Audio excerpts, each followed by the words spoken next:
शौर्यगाथा. महारांच्या शौर्याची कथा. 1 जानेवारी 1818 घडलेली ही शौर्यगाथा आहे. गाव तिथे महारवाडा. महार जात महाराष्ट्रातील मुख्य जात, म्हणून या राष्ट्राचे नाव पडले महाराष्ट्र. महार बुद्धिमान, तेजस्वी, लढवय्य, प्रेमळ, सत्यवचनी, इमानदार होते. आर्यांनी महारांना कपट नीतीने हरवले होते. अंधार आणि मरणाला न घाबरणारी जात ती महार जात होती. पुष्यमित्र शुंगाच्या काळामध्ये वर्णव्यवस्था असल्यामुळे महारांना अस्पृश्य ठरविले होते आणि म्हणून महारांना सैन्यामध्ये प्रवेश नव्हता. हा देश शूर लढवय्य सैनिकांपासून वंचित होता. यामुळेच या देशावर परकीयांचे राज्य आले. छत्रपती शिवाजीराजे यांच्या काळामध्ये त्यांनी जातीपेक्षा गुणांकडे लक्ष दिले होते आणि शूर महार सैनिकांना सोबत घेतले व शिवाजी राजांनी मुघलांना हरविले होते आणि स्वराज्य स्थापन केले होते. पेशवाईच्या काळात महारांच्या गळ्यामध्ये गाडगे, कमरेला झाडू बांधण्यात आला होता. महारांची थुंकी सुद्धा रस्त्यावर पडू नये म्हणून गळ्यामध्ये गाडगे बांधले होते, तर त्यांच्या पायाचे ठसे रस्त्यावर उमटू नयेत म्हणून कमरेला झाडू बांधला होता. मानवतेची ही विटंबना या पेशवाईमध्ये झाली होती. पेशव्यांनी महारांना जास्तीत जास्त दडपण्याचा प्रयत्न केला होता आणि त्यामुळेच अपमानित झालेला महार बदला घेण्याची संधी शोधत होता. महार शूरवीर असल्याची कल्पना इंग्रजांना होतीच आणि म्हणून 1757 मध्ये ब्रिटिशांनी महारांना सैन्यामध्ये सामील केले होते आणि हजारो वर्षाची गुलामगिरी भिरकावून देण्यासाठी महार संधी शोधत होते. ती संधी महारांना मिळाली आणि ब्रिटिशांनी महार रेजिमेंट तयार केली. खडकीची लढाई 5 नोव्हेंबर 1817 मध्ये तर एरवाड्यात 16 नोव्हेंबर 1817 मध्ये ब्रिटिशांसोबत पेशव्यांची लढाई झाली होती. या दोन्ही युद्धामध्ये पेशवे हरले होते. पुण्याच्या शनिवार वाड्यात एक मैत्रीपूर्ण करार झाला होता. टिपू सुलतानच्या बंदोबस्तीसाठी ब्रिटिश आणि पेशव्यांमध्ये करार झाला होता, पण हा करार जास्त काळ टिकला नाही. वेगवेगळ्या कारणासाठी ब्रिटिश आणि पेशवे यांच्यामध्ये झगडे होत होते आणि त्यामुळेच त्यांच्यामध्ये द्वेष भावना वाढीस लागली होती. त्या द्वेषाचे रूपांतर संघर्षात झाले. पण त्यामध्ये महार सैनिकांना आपल्याच हिंदू बांधवांबरोबर लढावे लागत होते. तेव्हा महार सैनिकांना वाटले की आपण इंग्रजांची बाजू घेऊन आपल्याच हिंदू बांधवांबरोबर लढणे योग्य नाही.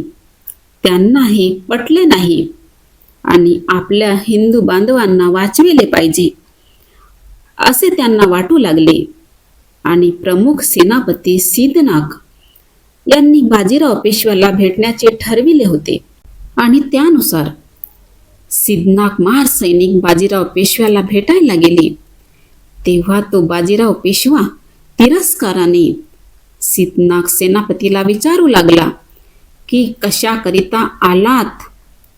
तेव्हा सेनापती सिद्धनाग त्या बाजीराव पेशव्याला म्हणाला, आम्हाला आपल्या हिंदू बांधवांबरोबर लढण्याची इच्छा नाही, म्हणून आम्ही तुमच्या बाजूने लढू, इंग्रजांचा पराभव करू. तेव्हा तुमच्या राज्यामध्ये आणि लष्करात आमचे स्थान काय राहील.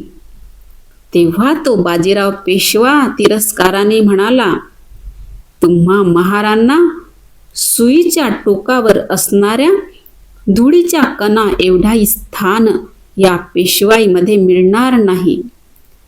मनुस्मृतीमध्ये सांगितल्यानुसार तुम्हाला आमची सेवा चाकरी करावीच लागेल. असे जर केले नाही तर तुम्ही नरकात जाल. असे त्या बाजीराव पेशव्याचे शब्द कानी पडताच शीतनाकाची तलवार म्यानातच नाचत होती आणि शीतनाग सेनापती त्या बाजीराव पेशव्याला म्हणाला, आजपर्यंत आम्ही तुमचे अपराध सहन केले. आता तुम्ही सावध व्हा. आता आम्ही हरणार नाही. अशी सिंहगर्जना सेनापती शीतनाग यांनी केली. 1817 मध्ये दुसरा बाजीराव पेशव्याच्या सैन्याने पुण्यात इंग्रज वकिलावर हल्ला केला होता. पुणे काबीज करण्यासाठी दुसरा बाजीराव आपले अवाढव्य सैन्य घेऊन निघाला होता. जनरल स्मिथला ही गोष्ट माहीत झाली तेव्हा तो पेशव्यांच्या सैन्याचा पाठलाग करत पुण्याकडे निघाला होता. त्यावेळी पुण्याचे नेतृत्व कर्नल बर्टनकडे होते.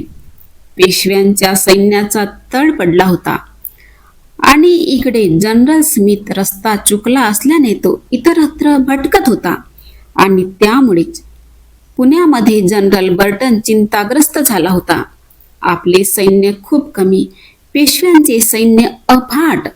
यामुळेच जनरल बर्टन परेशान होता. पेशव्यांच्या अफाट सैन्यापुढे आपला टिकाव लागणार नाही असे जनरल बर्टनला वाटले आणि पेशव्यांशी मुकाबला करण्यासाठी शिरूर छावणीमधून सैनिक मागविले आणि कर्नल फिल्समन यांनी बॉम्बे नेटिव्ह इन्फंट्रीच्या 2nd महार बटालियनची नियुक्ती केली आणि कर्तव्यनिष्ठ व धैर्यवान अशा Bombay native infantry 2nd Mahar बटालियनला कॅप्टन स्टास्टन यांच्या नेतृत्वाखाली पाठविले. त्यामध्ये 500 पायदळ सैनिक होते, 250 घोडेस्वार, 206 मद्रास तोफा, 24 गनर, 5 इंग्रज अधिकारी होते. एवढे सैन्य घेऊन 31 डिसेंबर 1817 या दिवशी पुण्याच्या दिशेने कॅप्टन स्टास्टन जनरल बर्टनच्या मदतीसाठी निघाला होता. ही बातमी बाजीराव पेशव्याला माहीत झाली आणि बापू गोखलेच्या नेतृत्वाखाली पेशव्यांचे अफाट सैन्य होते. ब्रिटिश सेनेने भीमा कोरेगावात प्रवेश केला. ब्रिटिश सैन्याने भीमा नदीवर आणि शिरूरच्या रस्त्यावर तोफांचा मारा केला होता. पेशव्यांचे सैन्य कोरेगावात शिरले तेव्हा ब्रिटिशांची फौज गावाबाहेर आली. पेशव्यांचे सैन्य त्यांच्या मागोमाग आले. 27 मैलाचा पायी प्रवास रात्रभर करून सकाळी 10 वाजता भीमा नदीवर दोन्ही सैन्याची आमोरासामोर गाठ पडली.